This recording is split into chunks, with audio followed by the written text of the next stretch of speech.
औज़ुबिल्लाहिमिनश्शैतानिर्रजीम बिस्मिल्लाहिर्रहमानिर्रहीम। अस्सलाम वालेकुम स्टूडेंट्स, मैं हूं सजावल सहेल। तो हमने चैप्टर नंबर 11 के न्यूमेरिकल किए हुए हैं। कल हमने उसका इंट्रोडक्शन देखा था और एक न्यूमेरिकल किया था। आज हम उसके 2-3 बकिया न्यूमेरिकल करेंगे। तो इधर मैंने 11.2 न्यूमेरिकल लिखा हुआ है। अब वो 11.2 आपके पास इंपॉर्टेंट भी है। तो इसमें क्या कह रहा है, इफ एट अनारकली बाजार लाहौर के अनारकली जो सा बाजार है लाहौर का, the sound intensity level is 80 decibel. वहाँ जो सा साउंड इंटेंसिटी का लेवल है वो 80 डेसिबल है। What will be sound intensity there, कि डेसिबल लेवल में साउंड इंटेंसिटी दी हुई है, what will be sound intensity there, के साउंड इंटेंसिटी उधर हमने फाइंड आउट करनी है। तो इधर हम इसका लिखते हैं, पहले गिवन डाटा लिख लेते हैं।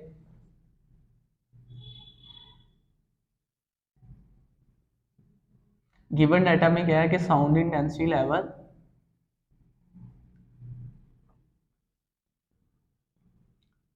कितना हमारे पास 80 डेसिबल, ये हमारे पास है। ये साउंड इंटेंसिटी लेवल कितना है 80 डेसिबल।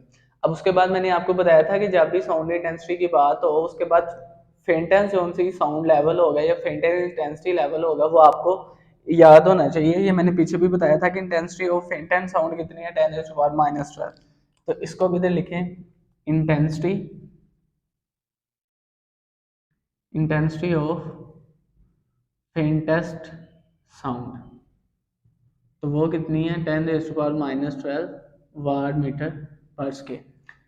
अब ये दो गिवन हमें यही था, ये हमने खुद से ऐड किया है और ये हमें रिमेंबर रहना चाहिए। उसके बाद टू फाइंड, कि हमने फाइंड क्या करना है, फाइंड में क्या कह रहा है, what will be sound intensity there, यानी कि उधर इंटेंसिटी फाइंड हमने करनी है, साउंड इंटेंसिटी, साउंड इंटेंसिटी।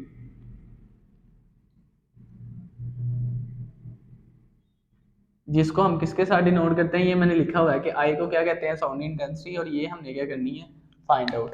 तो अब हम चलते हैं इसके सोल्यूशन की तरफ।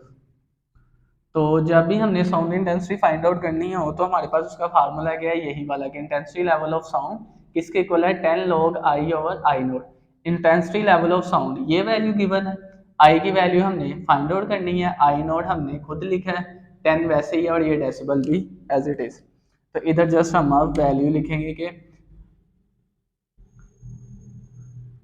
Sound intensity level is equal to sound intensity level is equal to 10 log I over I nought decibel. अब साउंड इंटेंसिटी लेवल दिया कितना हुआ है, 80 डेसिबल, तो इधर लिखें 80 डेसिबल इक्वल टू 10 log ये वाला आई हमने क्या करना है, फाइंड। तो ये एज इट इज रहेगा, आई नोट की वैल्यू क्या है, ये वाली 10⁻⁻12, और ये इधर क्या आएगा, डेसिबल। अब उसके बाद आगे क्या होगा कि ये वाला डेसिबल इस डेसिबल से कट जाएगा, और ये 10 इधर, इसको मैं लिख लेता हूँ पहले कि 80 equal to 10 log I over I nought. अब ये वाला मैं स्टेप इधर आगे करूँगा कि ये जो सा 10 था इधर मल्टीप्लाई हो रहा है, इधर आगे क्या हो जाएगा, डिवाइड। तो ये क्या आ जाएगा, 80 divided by 10 equal to log, और आई नोट की वैल्यू ये मैंने इधर लिखी थी, इधर नहीं लिखी, कि 10⁻⁻12 आई डिवाइडेड बाई 10⁻⁻12। अब इसकी इधर कटिंग हो जाएगी कि 10 1 जार 10, 10 8 जार 80। तो इधर क्या आ जाएगा, 8 इक्वल टू log। अब ये मैंने पिछले न्यूमेरिकल में भी किया था, उधर भी बताया था, इधर भी बता देता हूँ कि 9th क्लास में आपने पढ़ा होगा कि log a divided by b। उसको हम किस तरह से लिखते हैं कि log a minus log b, कि जब हमारे पास दो वैल्यू डिवाइड हो रही है और उनके साथ log लिखा हो तो हम उसको किस में लिख लेते हैं, माइनस में। तो इधर भी मैंने वही जस्ट किया है, तो इधर मैं अब क्या करूँगा कि 8 log, ये वाला 8 इक्वल टू log आई, और ये वाला डिवाइड किस में चेंज हो जाएगा, माइनस में, और ये क्या आ जाएगा, log 10⁻⁻12। अब उसके बाद आगे क्या होगा, इसको भी मैं इधर आगे करूँगा कि 8 इक्वल टू log आई। अब फिर एक और फार्मूला आपने 9th क्लास में पढ़ा होगा कि अगर लेट्स सपोज हो log 2 की पावर 4, कि log हो 2 और उसकी पावर में कोई नंबर लिखा हो तो पावर किधर चले जाती है, पहले, यानी कि इसको हम लिख लेते हैं log 4 log 2। अब इस तरह इधर पावर क्या है, -12, तो ये -12 किधर आ जाएगा, log से पहले। तो एक तो ये वाला माइनस है, ये आया, अब ये -12 इधर आ जाएगा, और इधर क्या बच जाएगा, log, और इसके साथ क्या था 10, तो इधर क्या आ जाएगा 10। अब इसको मैं लिखूंगा ये वाला इतना वैसे ही आएगा कि 8 इक्वल टू log आई, ये माइनस और ये माइनस क्या हो जाएंगे +12, और ये क्या बच जाएगा log 10, और log 10 की वैल्यू हमने पिछले न्यूमेरिकल में भी इस्तेमाल की थी और इसमें भी है, log 10 की जगह क्या आ जाएगा इधर 1, और इसको भी इधर आगे करते हैं कि 8 इक्वल टू log आई +12, ये प्लस का 12 है, उधर से आगे कौन सा हो जाएगा माइनस का 12, तो इधर क्या आएगा 8 - 12 equal to log I, 8 - 12 equal to log I, और जब 8 में से हम 12 माइनस करेंगे तो ये हमारे पास क्या आ जाएगा -4, और ये वाला वैसे ही log I, -4 equal to log I.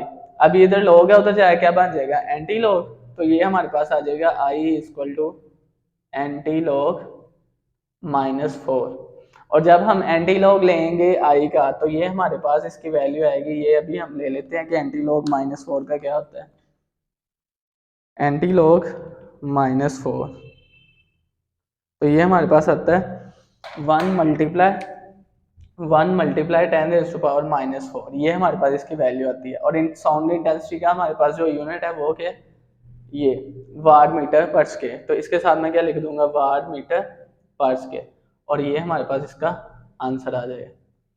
अब नेक्स्ट है हमारे पास 11.3, तो नेक्स्ट है हमारे पास 11.3, तो इधर मैं लिख लेता हूँ पहले गिवन डाटा। अब गिवन डाटा में हम इसको स्टेटमेंट को रीड आउट करते हैं और देखते हैं कि हमें क्या क्या गिवन है, कि at a particular temperature the speed of sound in air is 330 metre per second, कि एक स्पेसिफिक टेम्परेचर है कि उसको फिक्स किया हुआ है एक टेम्परेचर को, उधर जो उनकी स्पीड ऑफ साउंड है ना वो है 330 मीटर पर सेकेंड, और स्पीड को हम किसके साथ डोनेट करते हैं v के साथ, तो ये मैं लिख लेता हूँ v equal to 330 metre per second. आगे क्या कह रहा है, wavelength is of note is 5 centimetre, wavelength उसकी कितनी है 5, तो इधर मैं वेवलेंथ को किससे डिनोट करते हैं लैम्डा के साथ, और वो कितनी है 5 सेंटीमीटर, और हम इधर बात कर रहे हैं ऐसे यूनिट्स की, तो ये सेंटीमीटर ऐसा यूनिट नहीं है, इसको मीटर में कन्वर्ट करेंगे, तो 5 को फिर किससे डिवाइड करेंगे 100 से, तो ये किस में चले जाएगा मीटर में 0.05 मीटर। अब उसके बाद क्या कह रहा है, कैलकुलेट दी फ्रीक्वेंसी, यानी कि अब टू फाइंड वाला पोर्शन आ गया, इधर मैं लिख लेता हूँ टू फाइंड। अब टू फाइंड हमने क्या करना है उसकी फ्रीक्वेंसी, तो फ्रीक्वेंसी को हम f के साथ डिनोट करते हैं, तो इधर अब आगे मैं लिखता हूँ सोल्यूशन कि इसको सोल्व करते हैं। अब सोल्यूशन में इसका क्या आएगा कि ये हमारे पास v भी दिया हुआ है और लैम्डा भी दिया हुआ है, ये फार्मूला कि v भी दिया हुआ है और लैम्डा भी दिया हुआ, तो उसकी हम फ्रीक्वेंसी यानी कि f इजीली कैलकुलेट कर सकते हैं। तो इधर मैं लिख लेता हूँ कि v equal to f lambda, v की वैल्यू क्या है ये 330, फ्रीक्वेंसी हमने फाइंड करनी है, लैम्डा की वैल्यू क्या है 0.05, अब ये 0.05 इधर f के साथ मल्टीप्लाई हो रहा है, उधर जाके डिवाइड 0.05 इक्वल टू f, 330 को जब 0.05 से मल्टीप्लाई करें तो ये f आता है 6600, और फ्रीक्वेंसी का हमारे पास यूनिट्स क्या है हर्ट्ज। तो अब उसके बाद आपकी बुक ने ना इसका आंसर इस फॉर्म में नहीं दिया हुआ है, ये पॉइंट, और पॉइंट को हम किधर मूव करेंगे फर्स्ट नॉन जीरो डिजिट के बाद, तो ये f इक्वल टू ये क्या आ जाएगा 6.6, कितने डिजिट मूव किया 1 2 3, तो ये क्या आएगा 10 की पावर 3, और ये इसका यूनिट साथ ही हर्ट्ज, और ये हमारे पास इसका आंसर आ जाएगा।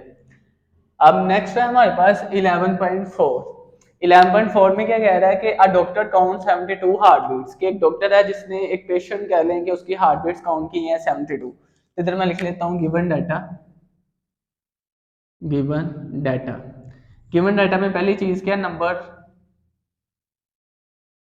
Number of heart beats, number of heart beats कितनी है 72, ये हमने लिख लिया कि हार्ट बीट्स कितनी थी 72, उसके बाद उसका कितने टाइम में काउंट किए हैं ये 1 मिनट में, तो इधर मैं टाइम लिख लेता हूँ 1 मिनट MIN, लेकिन इधर हम बात किसकी कर रहे हैं ऐसे यूनिट्स की, तो ऐसे यूनिट में 1 मिनट में कितने सेकंड आएंगे 60, तो इधर मैं क्या लिख लूंगा 60 सेकंड। अब वो कह रहा है कि कैलकुलेट दी फ्रीक्वेंसी, कि इसकी फ्रीक्वेंसी फाइंड आउट करें, यानी कि टू फाइंड वाला पोर्शन इधर स्टार्ट होगा, इधर मैं लिखता हूँ टू फाइंड में हमने क्या क्या फाइंड करना है फ्रीक्वेंसी को हम f से डिनोट करते हैं, तो ये आ गया। अब उसके बाद क्या कह रहा है पीरियड, और उसका टाइम पीरियड भी फाइंड आउट करना है, कैपिटल टी। तो ये दो चीज़ें हमने उसकी फाइंड आउट करनी। अब उसके बाद हम क्या लिखेंगे, सोल्यूशन।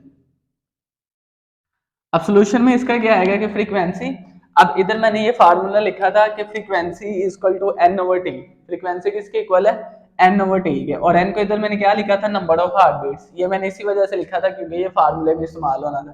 तो इधर हम एन ओवर टी इस्तेमाल करेंगे कि F is equal to number of heart beats divided by time. Number of heart beats कितनी है हमारे पास, ये 72, और वो कितने टाइम में है, 60 सेकंड में, डिवाइडेड बाय 60। तो इसको हम इधर आगे कर लेते हैं कि जब 72 को 60 पे डिवाइड करेंगे तो क्या आएगा 1.2, और इसका यूनिट क्या है हमारे पास, हर्ट्ज। तो ये हमारे पास इसकी फ्रीक्वेंसी आ जाएगी, जो पहली चीज थी हमने वो फाइंड कर ली। अब बी वाला पार्ट, इसमें हमने क्या फाइंड करना है, टी। और ये तो सिंपल सा है कि टी हमें पता है कि अगर फ्रीक्वेंसी निकाली हो उसको 1 के साथ डिवाइड कर दें तो हमारे पास टी आ जाएगा। इसको भी इधर आगे करते हैं कि टी इज इक्वल टू 1, और इसको डिवाइड किस पे करेंगे, 1/1.2 के साथ। और जब हम टी को 1.2 पे डिवाइड करेंगे तो ये आपके पास क्या आएगा, 0.083, और टाइम का यूनिट हमारे पास क्या है, सेकंड। तो ये हमारे पास इसका आंसर आ जाएगा। तो ये था हमारा आज का लेक्चर। 0.83, ये हमारे पास आएगा 0.83। तो ये था हमारा आज का लेक्चर। होप्स हो कि आपको समझ लगी होगी। अब आपसे मुलाकात होगी इंशाल्लाह नेक्स्ट लेक्चर में, तब तक के लिए अल्लाह हाफिज।